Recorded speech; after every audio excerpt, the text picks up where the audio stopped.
আমার খবর।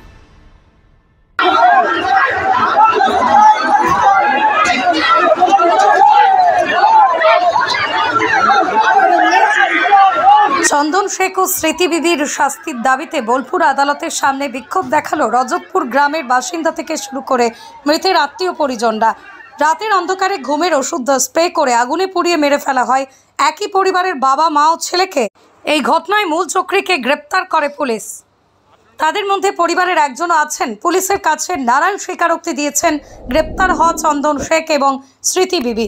বেশ কয়েকদিন পেরিয়ে গেলেও এখনো পর্যন্ত কেন তাদের শাস্তি দেওয়া হচ্ছে না, এই দাবি তুলেই এদিন বোলপুর আদালতের সামনে এসে বিক্ষোভ দেখাতে শুরু করেন গ্রামবাসী থেকে শুরু করে মৃতের আত্মীয় পরিজনরা। পরিবারের দাবি শাস্তি দেওয়া হোক এই দুজনকে। তাছাড়াও এই ঘটনায় আরও কেউ যুক্ত আছেন কিনা তা কিনারা করুক পুলিশ।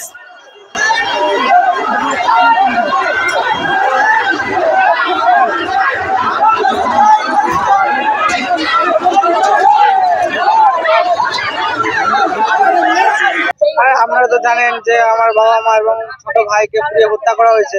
আর সেই খুনি স্মৃতি বিবি এবং চন্দন ইসলামের ফাঁসি দাবি নিয়ে আজকে আমরা এখানে এসেছি।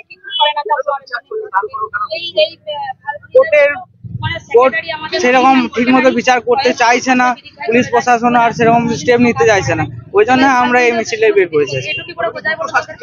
হ্যাঁ, আমরা চাইছি তাদের ফাঁসি হোক, দুজনের জন্য ফাঁসি হোক। আমরা আজকে এসেছি ওই যে ঘাতক আমার ভাই এবং ভাইয়ের স্ত্রী এবং ভাইয়ের ছেলেকে যেভাবে অমানবিক এবং যে গ্যাস দিয়ে যে অজ্ঞান করে এবং পেট্রোল ঢেলে যেভাবে পুড়িয়ে মেরেছে, এই ঘাতক বাহিনীদের দৃষ্টান্তমূলক শাস্তির দাবিতে আমরা এই আন্দোলন জানাতে এসেছি। আদালত চত্বরে মহামান্য আদালতকে আমরা এটা অনুরোধ করতে চাই যে আদালত যেন সঠিকভাবে ঠিক সময়ের মধ্যে দ্রুত দুষ্কৃতিকারীদের সাজা হয় এবং এই যে হাতুড়ে ডাক্তার কি করে এই গ্যাস পেল, এই গ্যাস সরবরাহকারীকেও যেন এই জনমানুষের সামনে, এই মিডিয়ার সামনে তাদের নাম প্রকাশ করা হয়। অপেক্ষার অবসান। উদ্বোধন হয়ে গিয়েছে স্কলিস গুরুকুল শান্তিনিকেতনের। অত্যাধুনিক পরিষেবা সম্পন্ন এই ইংরেজি মাধ্যম স্কুলে সিবিএসই কারিকুলাম মেনে তৈরি হয়েছে পাঠ্যক্রম। চলতি শিক্ষাবর্ষ থেকেই শুরু হয়েছে ক্লাসও। প্রি নার্সারি থেকে ক্লাস 11 পর্যন্ত ভর্তির ফর্ম পাওয়া যাচ্ছে স্কুল থেকেই।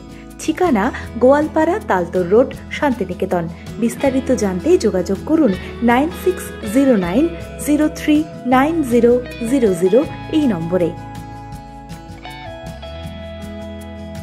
দেখতে চোখ রাখুন আমাদের ফেসবুক ও ইউটিউব চ্যানেলে।